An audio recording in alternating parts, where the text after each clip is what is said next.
It's not because of money.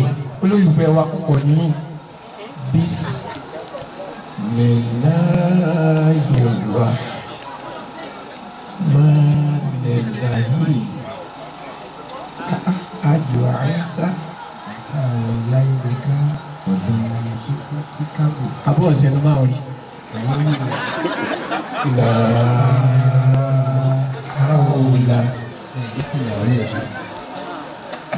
Olayinka authentic.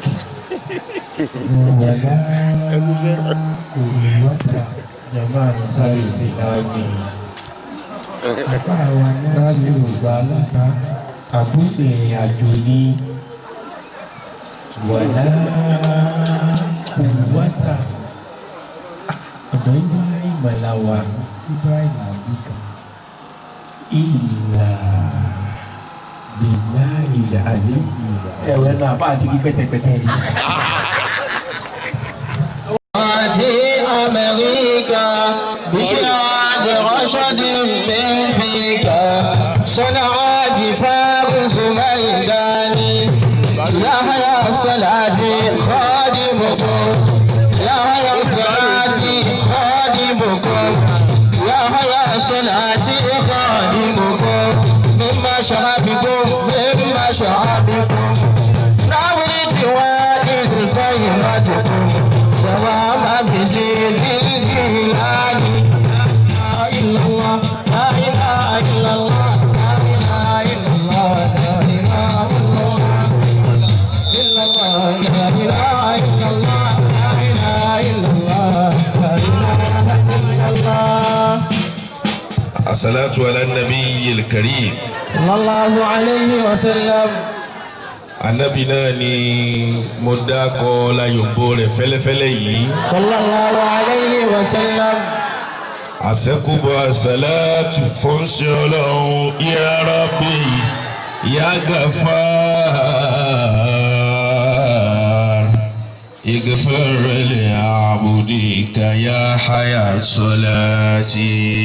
Ya Rabbi ya Ghaffar. Ẹ bá mi wí. Ya Rabbi ya Ghaffar. Ighfir li abdika ya haya salati. Gbogbo àwa tí àwa náà bá mọ̀ pé níjọ́ kan làkàríjà kùnlé láàfi tí wọ́n ń tọrọ fún wa yóò padà di kúlú Allahu lọ́jọ́ kan. Mufassirul Qur'an. Dáadáa kọ káwé. Mufassirul Qur'an. Wal imamu ya haya salati.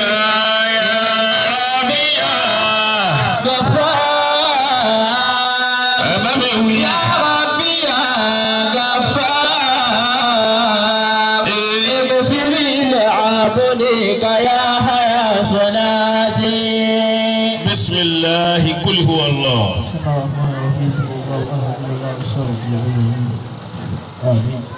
Àwọn tí wọ́n ń gbé oúnjẹ lọ tó ń gbé oúnjẹ bọ̀ yẹn wọ̀gbọ́n. Àtàrà bàbá almarhum bàbá wa amirul jayshi. Radiyallahu ta'ala anhu. Mo kí gbogbo ẹ̀yin bàbá mi tẹ́ wà níkàlẹ̀. Salamun alaykum sunnatun nabawiyyatun. Ọba tí ó fi ṣe ọ̀ṣọ́ wa Ọlọ́run ò ní já wa ti báyìí. Salamun alaykum sunnatun nabawiyyatun. Ọlọ́run mọ̀ kó wa ó sì dá wa mọ̀ mo fà nábì Muhammad ọlọ́pẹ́ yòǹbó ṣe Ọlọ́run dáadáa. Salamun alaykum sunnatun nabawiyyatun. Mo fi kí gbogbo àwọn mayàmáyà tí wọ́n ń bẹ̀ níkàlẹ̀. Salamun alaykum sunnatun nabawiyyatun. Bẹ́ẹ̀ látẹ̀rí bàbá wa tí mo bá ọ̀rọ̀ lẹ́nu wọn ń da ìmọ̀ náà lẹ̀. Salamun alaykum. mo kí bàbá wa tí ń bẹ̀ lẹ́gbẹ̀ẹ́ yín tí wọ́n dé Kibritul Ahman. Salamun alaykum. mo ti àtàrà tiwọn náà mo kí bàbá wa tí ń bẹ̀ lẹ́gbẹ̀ẹ́ wọn.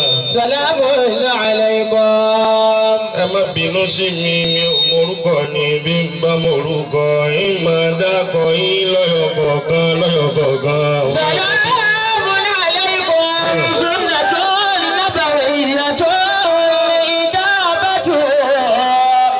Fardun ala kulli muslimin. mo dàdára bàbá tí ń bẹ lẹ́gbẹ̀ẹ́ bàbá tí wọ́n dé Kibritul Ahman mo kí bàbá wa mẹ́ta mo kí. Salamun alaykum. mo kí gbogbo ẹ̀yin bàbá tẹ́ wà níkàlẹ̀. Salamun alaykum. mo tàtàrà ẹ̀yin bàbá mo kí gbogbo ẹ̀yin sàmàmí arondo mẹ́mẹ́. Salamun alaykum. kéwulere onda ó ti lọ ní òun náà mẹ́mẹ́. Salamun alaykum. Sunnatun nabawiyyatun. mo kí gbogbo ẹ̀yin olólùfẹ́ ọba tó ti fi wá pọ́nra wálé ikú òjijì ò ní yà wá mọ́. Salamun alaykum. mo kí ẹ̀yin bàbá mi ẹ̀yin àfa ńláńlá tẹ́kọ̀ ní àmì látẹ̀kan ètò bẹ́ẹ̀. Salamun alaykum. gbogbo ẹni tẹ́ ẹ bá rí tí ń bá ń dunnú sí ntọ́ da ń bẹ lára rẹ̀ ni. olóríire ni máa fẹ́ràn olóríire ẹ̀ lérò lórí ibú kó fẹ́ràn olóríire. Sunnatun nabawiyyatun. bẹ́ẹ̀ bá ti rẹ́ni tí ń sọ̀rọ̀ yẹn lẹ́yìn tí ń ṣaburú tí ń ṣe gbogbo ẹ̀ olórí ibú làwọn tó bí ni. Sunnatun nabawiyyatun. oníbẹ̀yàn bá ń gbèrò gíga láyé yóò máa dunnú sí gíga ni lòun náà fi ga. Sunnatun nabawiyyatun ijabatu. ẹ wá ń dunnú ẹ̀yin yọ̀ inú yín dùn bẹ́ẹ̀ ti rí mi lọ́tún lọ́sì àtẹ̀yìn gbogbo ẹ̀yin afá ńláńláńlá tí mo jòkó lẹ́gbẹ̀ẹ́ yín ẹgbẹ́ yín ò máa gbóná mọ́ mi bẹ́ẹ̀ bá jòkó lẹ́gbẹ̀ẹ́ àwọn afá mi ibi ìbànújẹ́ wọn pọ̀ dé ẹgbẹ́ wọn máa hooru ni ìjàpá nínú wọn ọ̀dà wọn ní bẹ́ẹ̀ bá ti rí ẹ̀yìn rẹ̀ yìí náà yóò mọ̀ pé inú rẹ̀ ọ̀dà. Sunnatun nabawiyyatun ijabatu. Fardun ala kulli muslimin. mo ti àtàrà ẹ̀yìn afá ńláńlá mo kí ẹ̀yin ìyá mi ó débẹ̀ ó dérò. Salamun alaykum. ẹ̀yin ìyá wa ẹni ńlá. Salamun alaykum. wí bẹ̀ dáadáa. Salamun. kẹ́jìrì ọmọ. Sunnatun nabawiyyatun. gbogbo tó tara yín jáde ìdùnnú gbogbo ìgbà lọ́wọ́ máa ṣe fún wọn. Ijabatu fardun ala kulli muslimin. mo kí àwọn afárá ìlú gbogbo ìgbà tá a bá ti pàdé ẹ máa ṣàpọ́nlé àwọn àgbàlagbà mọ́ wa la man akrama akramahullah wa man ahana man akramahullah gadabahu Allah wa la'anatullahi alayhi wajiba. ọlọ́run sọ wa mẹ́ẹ̀. Àmín. gíga náà lẹ́tí ń ga yìí ẹ̀ tó máa ga sí jù báyìí lọ. Àmín ya Allah. Gbogbo Ìlọrin náà lè jẹ́ ní tọ́jú kú ẹ jòkó. Àmín. ọlọ́run sàlékún àlùbáríkà fún yín. Salamun alaykum. Abáṣe. Sunnatun nabawiyyatun. ọlọ́run sàlékún àlùbáríkà. Ijabatu. Fardun ala kulli muslimin. mo wá darí kíkí mi kí n tó lọ mo darí kíkí mi sọ́dọ̀ àfáàwọ̀ ọmọ àlùbáríkà Amirul Jaysh. Salamun alaykum. gbogbo òye àná wọn wà l'Ábùjá. Salamun alaykum. àmọ́ láti bí ọ̀sẹ̀ bíi mélòó kan sẹ́yìn ní Amirul Jaysh Ṣọlágbẹ̀rú ni wọ́n ti ń pè mí pé ẹ dákun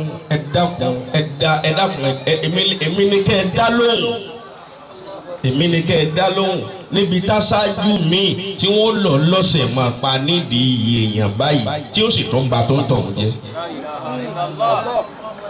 jẹ́ yẹ tó bá a jẹ́ ni pé kọ́mọ àwọn ló pè ẹ má da lóhùn ọmọ kọ́mọ ni o n ti torí pé òun fẹ́ hàn Amiru Jesi Sọlágbẹ̀rù mọ̀ ṣe bẹ́ẹ̀ tí mo fi débì wọ́n fi fóònù láàárọ̀ yìí náà mo dé láti Àbújá wọ́n fi fóònù wọ́n fi ń kọ̀ntró mi ni Èkó ló yẹ kí n wà báyìí bí n ti ń sọ̀rọ̀ yìí Èkó ló yẹ kí n wà báyìí àmọ́ Amiru Jesi ní tí ń ṣe fáwọn tí ó dùn mọ́ àwọn tí ó sì dùn mọ́ lọ́wọ́ ní kí n dá àfa lóhùn àfọwọ́sá àṣẹ mbẹ́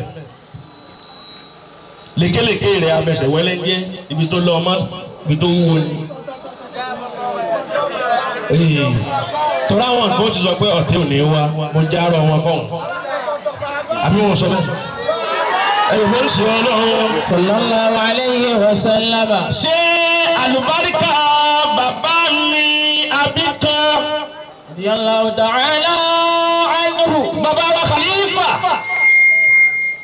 ṣé àlùbáríkà àwọn tó bí yín ṣé kò tó ni tèmi náà tiẹ̀ wá ṣe àlùbáríkà oríire yín àyín lónìí gbogbo obì náà kọ́ ló ti máa retí yìí àwọn obìnrin ń bẹ ọ lọ yí bítábítá ń bẹ ọ yí bítábítá ń bẹ ọ fara kéèkù ọ fara gbogbo ó wà kàn kọ́ra wọn wà ṣẹ́jú dùnú mọ́ ọ la bẹ́ẹ̀ yẹn bá lóun yá wèrè màálù kan kì í yá wèrè púpọ̀ yóò kù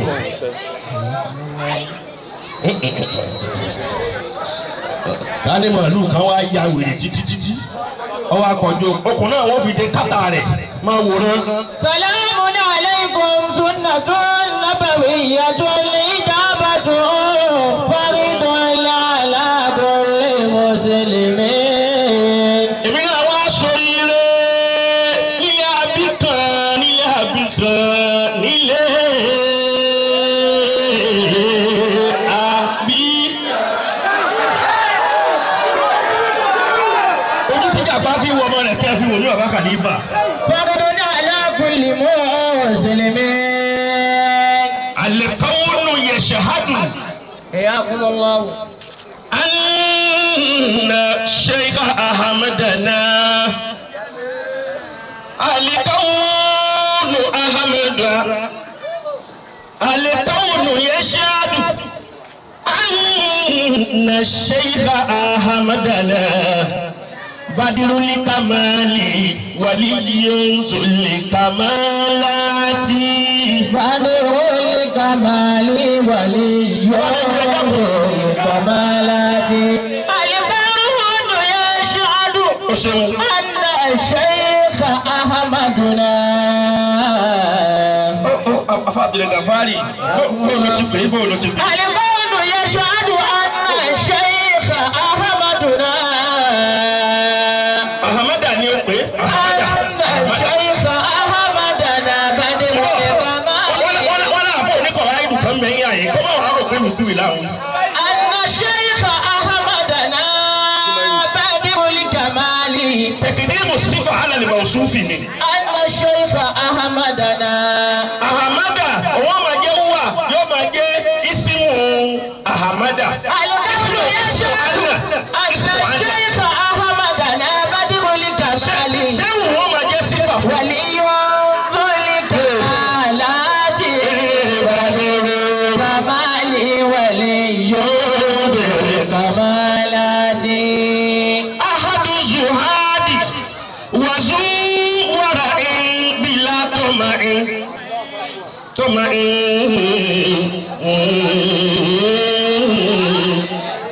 àwọn ọmọ yóò mọ̀ ọ́. أحد السعاد وذو وضع بلا طمع من العباد حوائج الكرامات من العباد هواج الكرامات mọ́lá àbú ó ti débẹ̀ ní.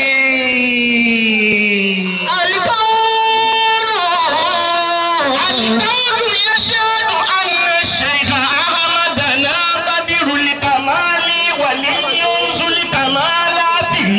الكون يشهد أن الشيخ أحمدنا بدر الكمال ولي ذو الكمالات بدر الكمالات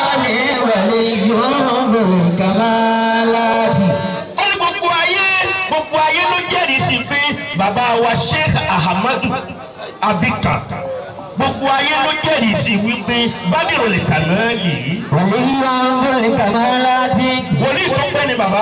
dúlì kàmáláàtì. bàbá rí mọ́kọ́. dúlì kàmáláàtì. wàlíjù ọlọ́run tó pẹ́ ni bàbá wa Abika. dúlì kàlámàtì àdùsùhádì. wàjú wàrà ìbílà tọmọ̀ẹ́. àdùsùhádì wàjú wàrà ìbílà tọmọ̀ẹ́ minali ibadi hawadilu li karamati. minali ibadi hawadilu li karamati. bàbá wa Abika Sheikh Ahmadu Zahid fillah. àdùsùhádì. gbogbo nínú tàpé jọtí former governor wa Sheikh kílẹ̀ pé Muhammadu Awwal njẹ́ tó wá bá bàbá tó wá bẹ̀ ọlọ́run pé òun fẹ́ lọ sí second time. àdùsùhádì. ìjọ tí gọ́fúnà Lawali Tàná tó wá bá bàbá wa Abika pé mo fẹ́ lọ fún second time ẹ ṣàdúrà fún mi.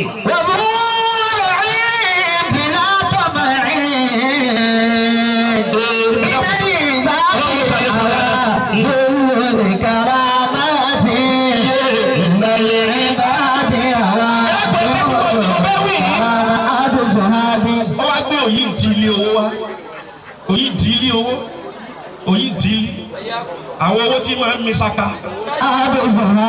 sọ́mà kó olówó nílò máa fi yánu.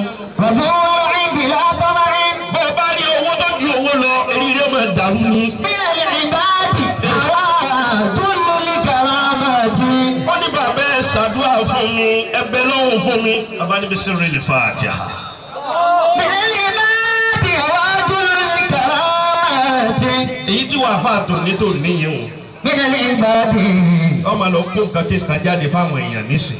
àwa àdúró ní kàrámàtì. àwọn bàbá àti jẹ́ ìta tàná tà ń sọ̀rọ̀ wọ̀nyí wọn ò kó nǹkan kéka jáde fáwọn tàná òun lò ní fi rí bó ti rí yìí. bílẹ̀ ìbáàdì àwa àdúró ní kàrámàtì. bílẹ̀ ìbáàdì àwa àdúró ní kàrámàtì. wọ́n ní bàbá ṣàdúrà wípé tọ̀ ó bá jẹ́ sí wípé kọ́ wọlé padà ní second time tó fi ní rí àgbákò lọ́dọ̀ ọlọ́run ó fi ọ síbẹ̀ àmọ́ tó bá jẹ́ sí wípé yóò jẹ́ balẹ̀jọ́ fún ọ nígbà kìámà tó ọlọ́run ò ní fi ọ síbẹ̀. wọ́n kọ́ ní tàṣàṣà. ẹwà àwọn ẹni ọlọ́run. wọ́n kọ́ ní tàṣàṣà fi máa bí jù àmàdínà. bàbá wa ṣàdúrà fún àbíkọ̀ níbẹ̀ ni. tọ́ni ṣẹ̀ṣẹ̀ wá sà. bàbá wa ṣàdúrà fún gọ́fúnà Lawal wọn ló wá gbé òyìn tí ilé owó kalẹ̀ nígbà gbé owó náà kalẹ̀ ń lọ wọn ní bàbá wa ní kí ni eléyìí wọn sọ fún bàbá mi àgbà ọlọmọsà máa ń bu orí àkíyàmọ wọn. wọ́n kọ́ ní tàṣàṣà fi bàbá wa àdáhùn wọn sọ fún bàbá náà kí ni eléyìí wọn ní wọn ti Lawal gbé wa ni bàbá ní kí ló ní ká fi ṣe wọn ní wọn àdúrà tẹ ẹ ṣe ni bàbá ní àdúrà tá a ṣe tá a ti màbọ́ lọ́wọ́ gbà bí ó gbà ẹ máa gbé wọn náà lọ fún. wọ́n kọ́ ní tàṣàṣà fi máa bí jù àmàdínà. bàbá Abika wọlé yọ wọlé jàlá láti. níbẹ̀ kú ọ̀pọ̀ farabalẹ̀ níbẹ̀ kú ọgbọ́ dáadáa Ahmadu pọ̀ àmọ́ Ahmadu tàbí kan làwọn. wọ́n kọ́ ní tàṣàṣà fi náà bí jù àmàdínà. wọ́n kọ́ ní tàṣàṣà àfihàn díkìrù Ahmadina bàbá Abika abiyu zulijalalati. bàbá Abika abiyu zulijalalati. ẹni tínú rẹ̀ ó máa dùn bí ti ń sèyàn lẹni tí tínú rẹ̀ mọ́ dáadáa. wọ́n kọ́ ní tàṣàṣà fi náà bí jù àmàdínà. èsì lè rí ibú èèyàn. díkìrù Ahmadina. ẹ bá ti láàfà tí ń bá ti ń kájọ tá a fẹ́ gbé rẹ̀ bá ń sọ̀rọ̀ tí wọ́n ń kájọ tí ń ṣe ṣúṣú tí ń sọ̀rọ̀ bí ọ̀kọ́ rí báyìí ẹ ti máa fura sí báwọn ẹni eré òbí. wọ́n bá ní tàṣàṣà fi náà bí jù àmàdínà. ẹ bọ́ ìlànà kánà pé kò sí kí ẹ ta. Abika abiyu zulijalalati. bàbá Abika wọlé yọ zulijalalati. bàbá mi Abika tóbìnrin kan wá tó lóun níṣòro ó ní bàbá dé báyìí ọkùnrin Ọlọ́run. kọ́dítà ṣáṣá fínà. ọwọ́ ala bismillahir rahmanir rahim ọkànlá wọ́n là. kọ́dítà ṣáṣá fínà bíkìrò àbàdínà. wọ́n wá ní tọ̀ ọ̀yá máa wò Ọlọ́run wò àbá ní wò dáadáa. kọ́dítà ṣáṣá fínà bíkìrò àbàdínà. Ọlọ́run wò ó rí nǹkan kan ní Ọlọ́run ò rí àbá ní wò dáadáa. kọ́dítà ṣáṣá fínà bíkìrò àbàdínà. bàbá mi kà wà nínú ìgbàlá láti. bàbá mi kà wà ní ìgbàlá láti. bàbá ní wò dáadáa ó ní mo ti wò ìrí gangan bàbá ní mo ti wò tó rí gangan lèmi náà wò ní ìrí gangan ní tí sọ ni ọ sọ fún mi kí n sọ fọlọ. kọ́dítà ṣáṣá fínà bíkìrò àbàdínà bàbá mi kà wà nínú ìgbàlá láti. òpùrọ̀ rẹ̀ kí ló rí. bàbá abíyíká wà nínú ìgbàlá láti. kí ni wọ́n rí tó gbé ọkọ yẹn pẹ̀sí títa fáwọn ènìyàn. bàbá yẹ káwọn kò dáàmú ọ̀fọ̀ etí rẹ̀. bàbá abíyíká wà nínú ìgbàlá láti. kéwù ni ọ̀nà múra sí kéwù kò sì ṣe kédìmọ́. bàbá abíyíká wà nínú ìgbàlá láti. bàbá àbíkà wà ní ìgbàlá láti. bàbá abíyíká wà nínú ìgbàlá láti. àdìsúwádìí wàbúrò ìbílà tọ́bàáyé. ìdílé ìbàdí àwọn olùkàràmàtì. kọ́nù yẹ́sàdù ẹ̀ka ṣèkà àmàdìnà. kádìrú ní kàmáàlì. àdìrú wọlé kàmáàlà tẹ̀. kádìrú ní kàmáàlì. àdìrú wọlé kàmáàlà tẹ̀. ó bá jẹ́ sí pé torí pé mo tiẹ̀ gbọ́ pé wọ́n ní bàbá àbí kan ló pè mí. èyí ò náà tó. àdìsúwádìí èyí ò náà tó. wàbúrò ìbílà tọ́bàáyé. ọlọ́run alájòkó rẹ̀ ta jòkó yìí bísímìláyò odidi kan kúlú ọ̀làwù kan lódìdí àti bàbá àbí kan àti bàbá wa àgbẹ̀ àti gbogbo àwọn wàlí yìí ọlọ́run tí wọ́n sùn ládùúgbò yìí ọlọ́run bá wa mú ládàá rẹ̀ bá gbogbo wọn. bísímìláyò rahmanirrahim. الله الصمد لم يلد ولم يولد ولم يكن له كفوا أحد. wá sí mi kò ní ju ìṣẹ́jú méjì mẹ́ta lọ gbogbo èèyàn ọ̀dọ́ tá a fẹ́ dọ̀la tá a fẹ́ kọ́la wa máa ṣáìn tá a fẹ́ lò lónìí ká má rí lò má lọ́la.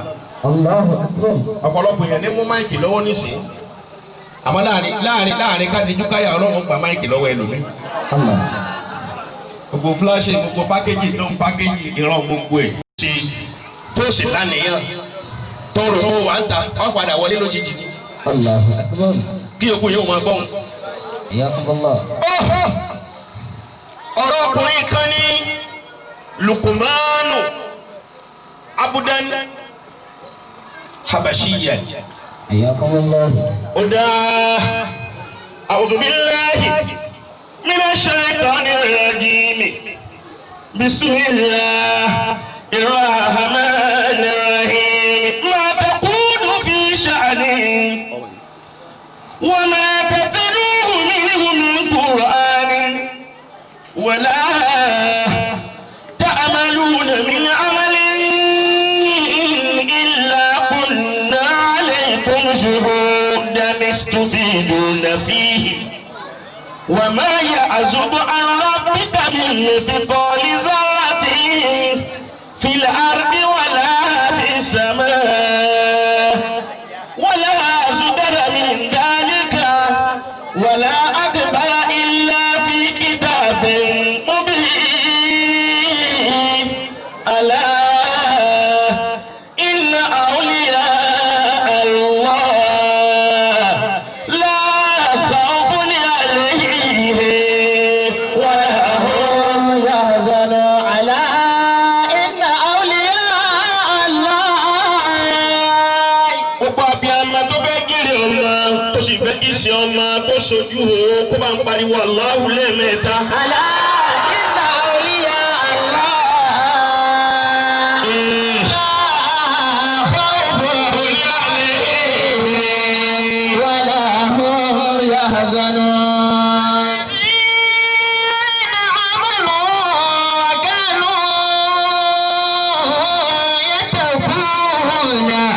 لهم البشرى في الحياة الدنيا وفي الآخرة لا تبديل لكلمات الله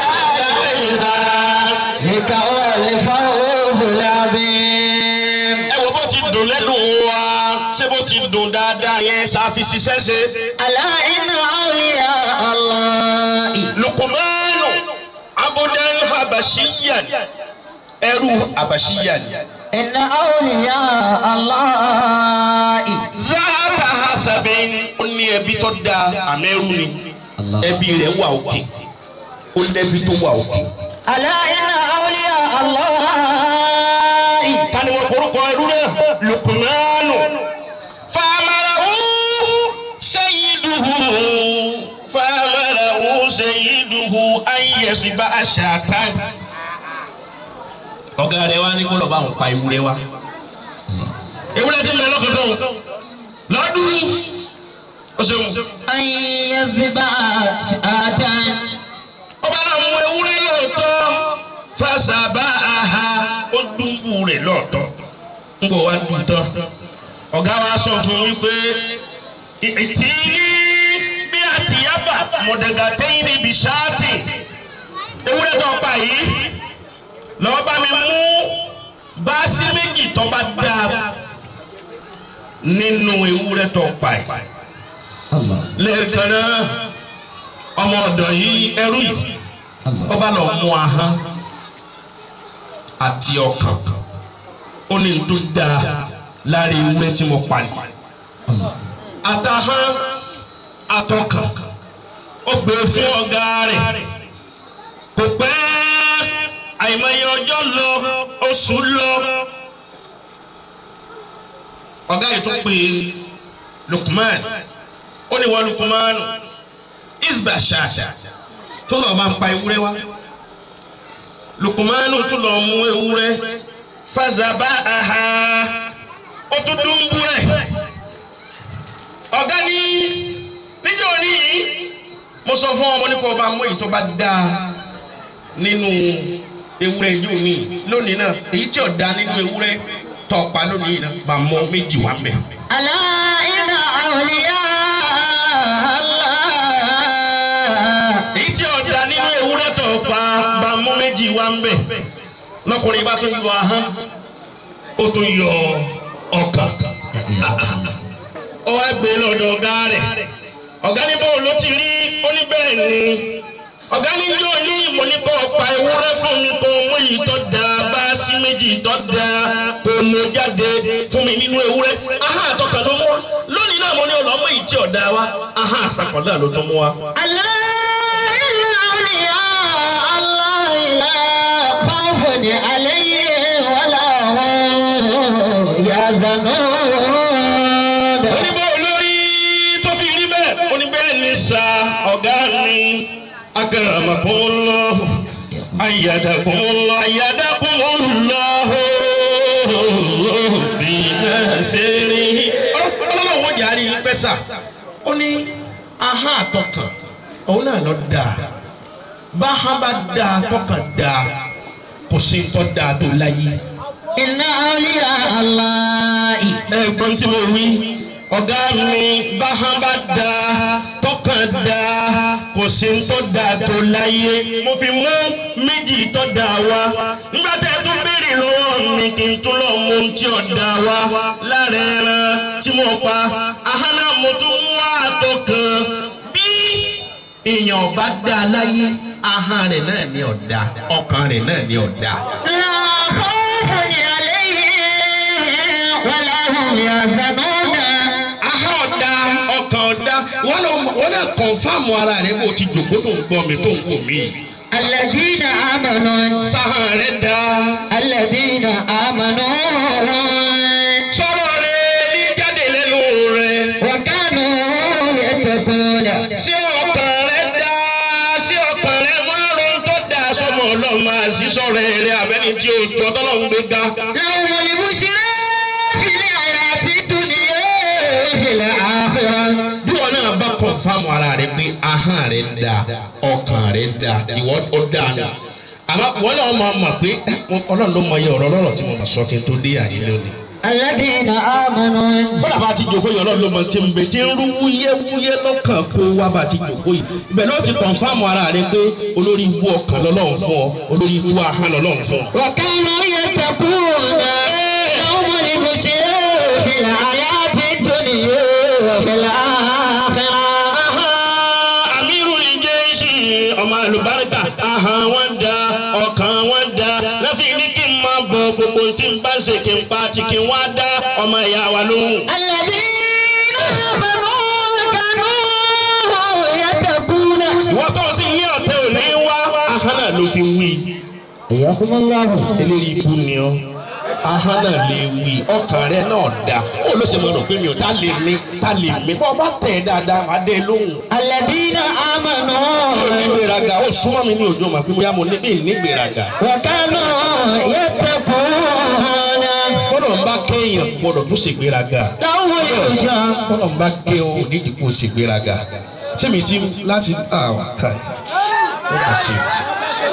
gbogbo ẹni tẹ́ bá rí tí màá máa sọ̀rọ̀ ẹ̀yìn olórí ibú wàláì kò dáa fún un ní. sẹ́mi tí mo níwàásí tó pọ̀ tí ń lọ tí ń ronú kíní wíyà tí ń ronú kíní wíyà tí ń tún ronú bóun ní báńkì ó ti máa dún gbẹ̀mùgbẹ̀mù. níwà ìjòkó mi ọ̀tẹ̀ níjòkó mi bẹ́ẹ̀ nìkan ṣe kíní kan wà jọ kò dáa fún ọ náà ni ahọ́n rẹ ọ̀dà ọkàn rẹ ọ̀dà jáhàn rẹ ọ̀dà jọ́kàn rẹ ọ̀dà ahọ́n ló burú ọkàn ló tẹ̀lé ahọ́n ló burú ọkàn ló tẹ̀lé ẹ̀ta àìṣe ẹjọ́ kan ó mọ́ ẹjọ́ kan ó mọ́ ẹjọ́ kan ó mọ́ yé ẹ̀ta àìṣe àwọn Yorùbá wà báyìí dáadáa ẹjọ́ kan ó mọ́ aláhán ló burú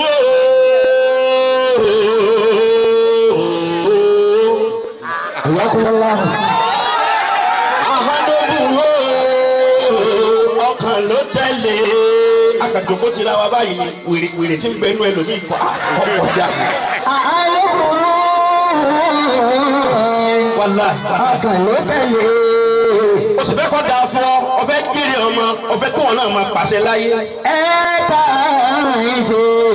ó yẹ ẹwí. ẹjọ́ kan ó máa. ẹjọ́ kan ó máa. ẹjọ́ kan ó máa.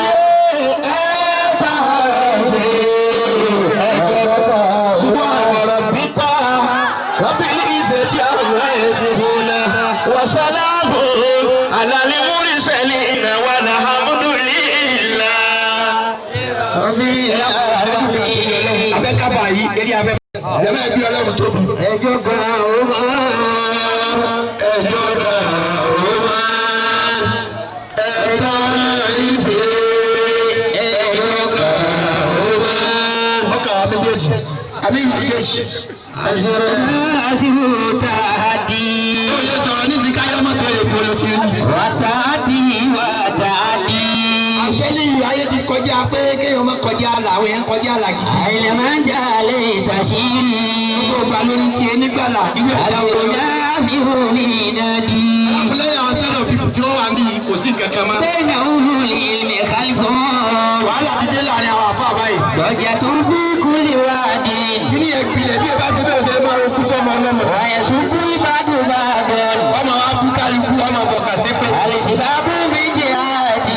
lẹ́yìn wọn ni wọ́n yóò pè yàn sí lọ́dọ̀ náà. àlùbí àdá kọ́ni òmìnir tó. bàbá ọlọ́run kẹ́mi ni wọ́n ń kiri.